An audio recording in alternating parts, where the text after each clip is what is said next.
Students, आज हम start कर रहे हैं। हमारा लास्ट टॉपिक है इस चैप्टर का वॉशिंग सोडा।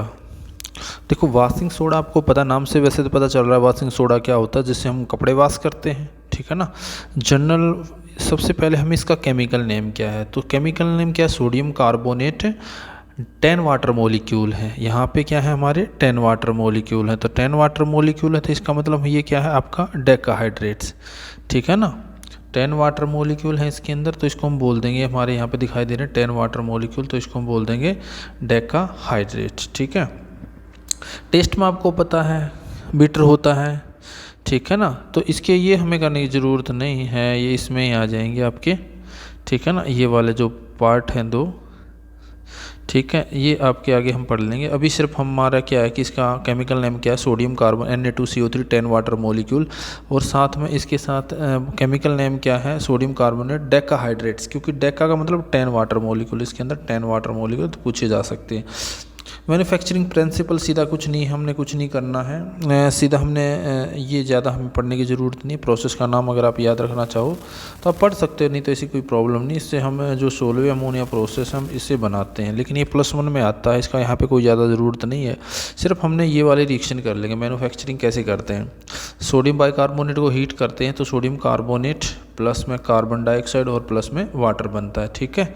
तो इसको हीट करेंगे तो हमारा क्या बन जाएगा, सोडियम कार्बोनेट। फिर इसको क्या करते हैं, सोडियम कार्बोनेट का अपने 2 स्टेप याद कर लेने हैं। इसको हीट करेंगे तो सोडियम कार्बोनेट, और सोडियम कार्बोनेट को हम क्या करते हैं, फिर वाटर के अंदर रखते हैं, ठीक है ना। तो क्रिस्टलाइजेशन करते हैं, ये देखो आपको यहाँ पे दिखाई दे रही है। तो इसकी हम क्या करते हैं, इसको वाटर के साथ में क्रिस्टलाइज करवाते हैं। तो 2 स्टेप में हमारा हुआ।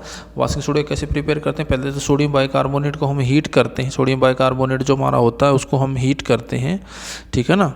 हीट करने के बाद फिर जैसे भी हमारा जो आपका सोडियम कार्बोनेट बनता है, सोडियम कार्बोनेट को फिर वाटर में डिजोल्व करके रखते हैं। तो वाटर में डिजोल्व करेंगे तो सोडियम कार्बोनेट डेकाहाइड्रेट्स, तो हमारा क्या बन जाएगा, ये सोडियम कार्बोनेट डेकाहाइड्रेट्स, ये हमारा बन जाएगा। तो इसको हम पढ़ लेंगे, ठीक है।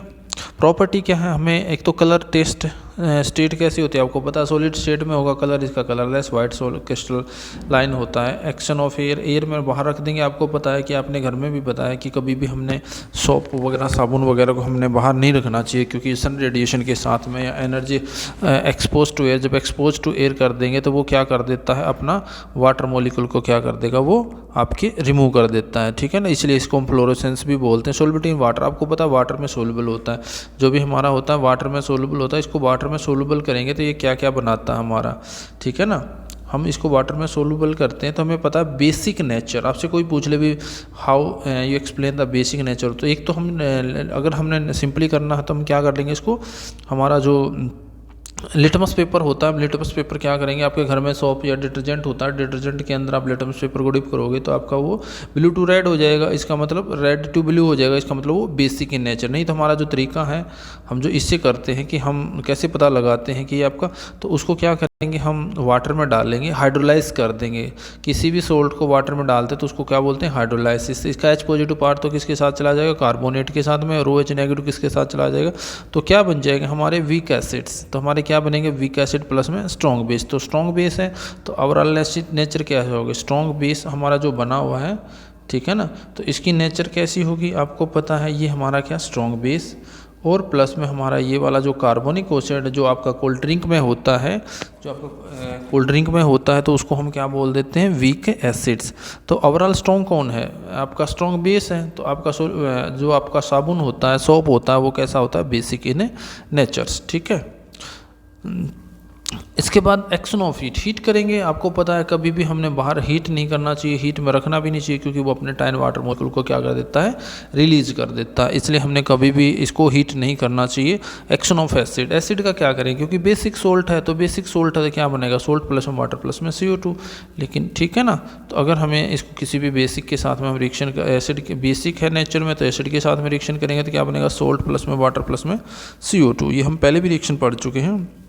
सोडियम कार्बोनेट को जब किसी भी एसिड के साथ में रिएक्शन करते हैं, हमने इसको पढ़ा था एसिड की प्रॉपर्टी के अंदर, हमने इसको पढ़ा था, ठीक है ना। जब भी किसी एसिड को किसी भी सोल्ट के साथ में रिएक्ट करते हैं तो क्या बना, सोडियम सोल्ट प्लस में बेसिक सोल्ट के साथ में सोडियम क्लोराइड प्लस में वाटर प्लस में, ये ऑलरेडी हम पढ़ भी चुके हैं, ठीक है।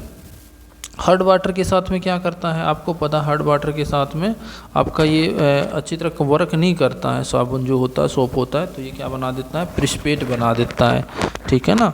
जब इसको हम hard water is due to the presence of soluble calcium, क्योंकि हार्ड वाटर होता क्या है, पहले क्वेश्चन किए गए हार्ड वाटर क्या होता है, जिसके अंदर ये आयन होते हैं कैल्शियम 2 पॉजिटिव और मैग्नीशियम 2 पॉजिटिव, जिसके अंदर ये दोनों प्रेजेंट होते हैं, आयन होते हैं, उसको हम बोलते हैं हार्ड वाटर। तो ये क्या करते हैं, जो अगर सोप होता है हार्ड वाटर के साथ में क्या करेगा, रिएक्शन कर देता है, ठीक है ना। तो हमारा क्या होगा, रिएक्शन करके इसके साथ जो आपका हमने ले रखा है, रिएक्शन करेगा, कैल्शियम 2 पॉजिटिव का, तो कैल्शियम कार्बोनेट सॉलिड बन जाएगा। तो ये काम नहीं करेगा क्योंकि उसके तो प्रिसिपिटेट बन के जो उसने काम करना था, ठीक है ना। इसके यूज क्या, काफ़ी सारे यूज है। वाशिंग सोडा आपको पता है इसका यूज क्या है, सबसे पहले तो the washing soda indicated the use of the laundry, हमें पता है इसको हम लॉन्ड्री में यूज़ कर सकते हैं, ठीक है ना। सेकंड हमारा क्या है, use in the permanent hardness of water, water की एक ऐसी हार्डनेस होती है, सिंपल वाटर को हीट करोगे तो वो आपका क्या हो, डिकम्पोज हो जाता है, ठीक है ना। तो उसकी जो आपने देखा होगा कभी भी, हम जैसे घर में भी हम अगर वाटर को गर्म करते हैं तो जो जिस भी कंटेनर में करते हैं उसके चारों दीवारों के एक सॉलिड सा सब्सटेंस चिपका होता है, तो इसका मतलब वो टेम्परेरी हार्डनेस होती है, वो आपकी रिमूव हो जाती है। टेम्परेरी हार्डनेस ज़्यादातर किसके कारण होती है, कार्बोनेट या बाइकार्बोनेट, लेकिन परमानेंट हार्डनेस जो होती है लगभग क्लोराइड के कारण होती है, क्लोराइड आयन प्रेजेंट होते हैं। तो आपके ये टेम्परेरी हार्डनेस को रिमूव करने, देखो दोनों में डिफरेंस क्या होता है। टेम्परेरी हार्डनेस होती है जिसके अंदर आपके क्लोराइड नहीं प्रेजेंट होगा, सिर्फ कार्बोनेट या बाइकार्बोनेट, मेनली बाइकार्बोनेट प्रेजेंट होते हैं। जिसमें क्लोराइड होता है वो आपकी परमानेंट हार्डनेस होती है वाटर की, ठीक है ना। कैल्शियम मैग्नीशियम के साथ में क्लोराइड आयन होगा तो परमानेंट हार्डनेस होगी, और कार्बोनेट बाइकार्बोनेट होगा तो आपकी टेम्परेरी हार्डनेस होगी, ठीक है ना।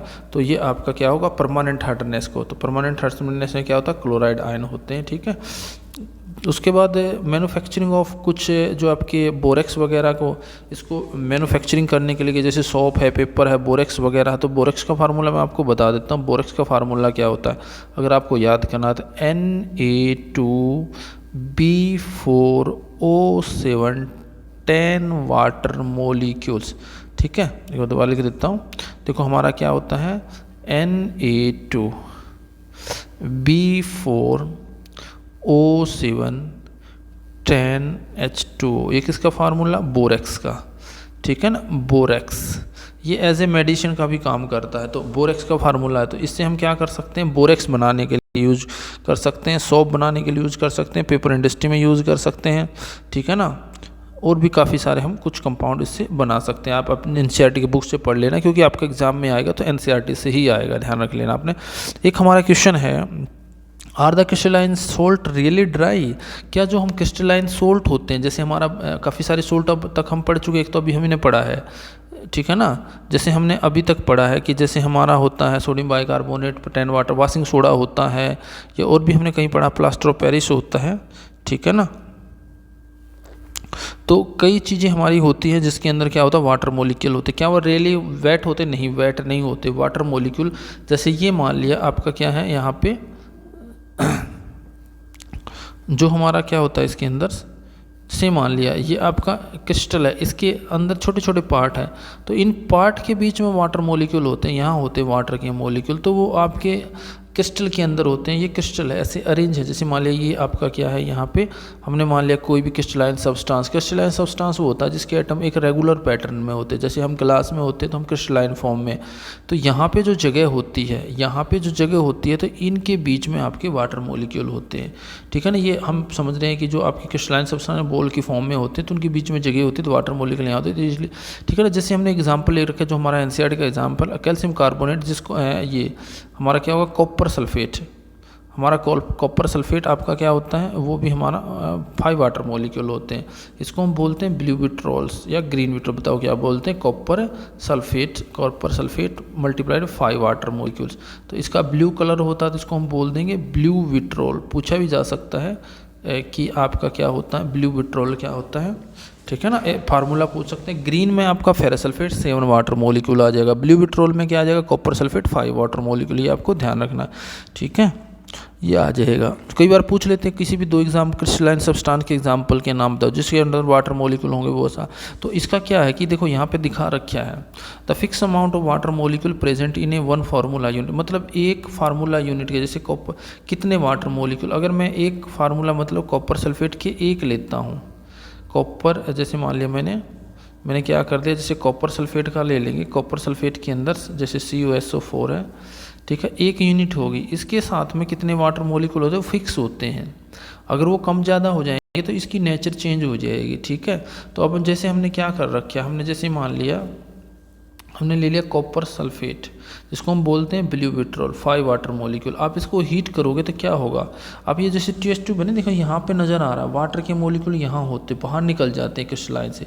जैसे ही आप हीट करोगे, आपकी लैब के अंदर ये एक्टिविटी हम करवाएंगे जैसे ही हमारी क्लासें लगती हैं, ठीक है ना। तो आप इसमें देखो कि जैसे ही हम कैल्शियम कॉपर सल्फेट को हम क्या करते हैं हीट करते हैं तो यहाँ पर वाटर मॉलिक्यूल बाहर नज़र आते हैं। कहाँ से आए वाटर मॉलिक्यूल, क्रिस्टलाइन से।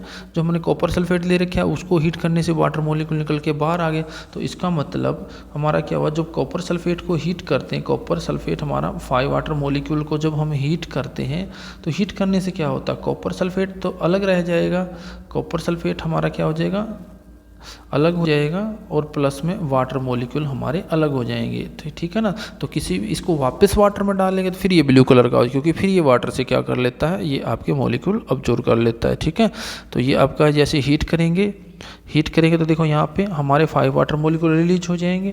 If it put to water, जब इसके अंदर 2 या 3 ड्रॉप ऑफ वाटर डाल देते तो वापस ये क्या कर लेता है, वाटर मॉलिक्यूल गेन करके वापस से हाइड्रेटेड सोल्ट बन जाता है जिसका ब्लू कलर आ जाएगा, ठीक है। सोल्ट हमारे 2 तरह के होते हैं, हाइड्रेटेड, अनहाइड्रेटेड। हाइड्रेटेड होता है जिसके अंदर वाटर मॉलिक्यूल होते हैं, अनहाइड्रेटेड जिसके अंदर वाटर मॉलिक्यूल नहीं होते हैं। देखो ये नीचे वाला हाइड्रेटेड है, कुछ एग्जांपल दे रखे हैं जैसे अभी हमने पढ़ा ब्लू विट्रोल आपका हाइड्रेटेड क्योंकि उसके अंदर वाटर मॉलिक्यूल है, ठीक है। एक हमारा ये टॉपिक है, इसी के साथ में सोल्ट के साथ में ही पढ़ रहे हैं हम, ठीक है। जैसे हमारा क्या होता है POP, आपने घर में भी सुना होगा जिसका फुल नाम क्या होता है, plaster of Paris. Plaster of Paris क्या होता है, ठीक है ना। प्लास्टर ऑफ पेरिस क्या है, आपने देखा भी होगा, आपकी दीवारें जो होती क्या यूज होता है, स्मूथ सरफेस बनाने के लिए यूज करते हैं, ठीक है ना।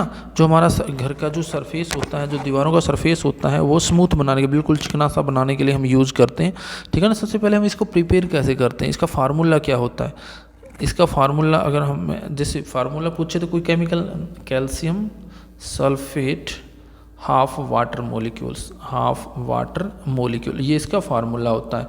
मतलब एक मॉलिक्यूल के साथ इसमें आधा होता है, क्या आधा मॉलिक्यूल एग्जिस्ट करता, नहीं, आधा मॉलिक्यूल एग्जिस्ट नहीं करता। इसका मतलब अगर हम 2 कैल्शियम कार्बोनेट लें, कैल्शियम सल्फेट अगर हम लें तो 2 के साथ में 1 वाटर मॉलिक्यूल होता है, 1 वाटर मॉलिक्यूल हो जाएगा। इसका मतलब ये होता है, ठीक है।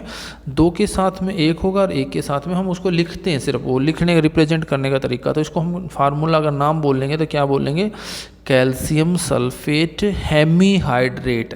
इसका नाम क्या हो जाएगा, कैल्शियम सल्फेट हेमीहाइड्रेट, क्योंकि इसके पास आधा वाटर मॉलिक्यूल होता है तो इसलिए इसको हम बोल देते हैं हेमीहाइड्रेट। प्रिपेयर कैसे करते हैं, इसको जिप्सम से प्रिपेयर करते हैं। देखो इसका प्रिपरेशन कैसे करते हैं, ये हमारा जिप्सम होता है, जिप्सम हम खेत वगैरह में भी यूज़ करते हैं, ठीक है ना, खेत में डालते हैं उसको। जिप्सम से क्या करते हैं, जब जिप्सम को हीट करते हैं 100 डिग्री पे, बिलो द 100 डिग्री या 100 डिग्री, तो आपका क्या बन जाएगा, इसमें से 1.5 वाटर मॉलिक्यूल निकल जाएगा, मतलब आपका इसके पास हाफ वाटर मॉल, तो ये क्या बन जाएगा, POP, प्लास्टर ऑफ पेरिस।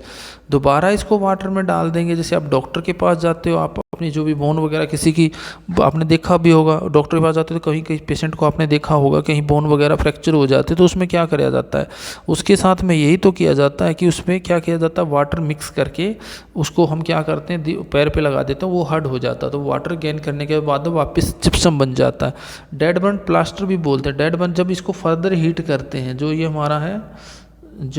हमारा है, इसको अगर हम फर्दर हीट करते हैं, इसको हीट करेंगे, हीट का निशान होता है, तो क्या बनेगा, कैल्शियम सल्फेट, और जो आपका आधा वाटर मॉलिक्यूल था वो भी निकल जाता है। तो इसको हम क्या बोल देंगे, जो आधा वाटर मॉलिक्यूल निकल गया तो उसको हम क्या बोल देंगे, उसको हम बोल देंगे आपका डेड ब्रंट प्लास्टर।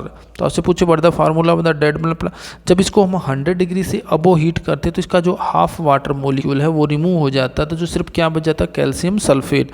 तो उस टाइम हम उसको बोल देंगे डेड ब्रंट प्लास्टर। तो ये हमारा क्या हो जाएगा, डेड ब्रंट प्लास्टर, ठीक है। यूज़ क्या होते हैं? Use of plaster of Paris, काफ़ी सारे यूज हैं। आपने देखा होगा टॉयज़ बनाने में, खिलौने भी आते हैं, आपने देखा होगा इनको। जो भी हमारे घर में दीवारें वगैरह होती है, सरफेस होता है, उनको स्मूथ बनाने के लिए यूज होता है, ठीक है ना। वाल, जो भी वाल सेलिंग भी हम करवाते हैं छत के ऊपर, ठीक है ना। या फिर हम और भी काफ़ी यूज हैं। चौक में भी, ब्लैक बोर्ड के ऊपर जो चौक बना होता है वो भी इसका जिप्सम का बना जा सकता है। वाटर प्रूफिंग जो भी मटेरियल होता है उसको बनाने में यूज होते हैं। और जो भी जो बोन वगैरह, फ्रैक्चर बोन को सपोर्ट देने के लिए भी हमारा यूज होता है। तो मेनली ये स्मूथ सरफेस को बनाने में यूज किया जाता है, ठीक है। ये हमारा यहाँ तक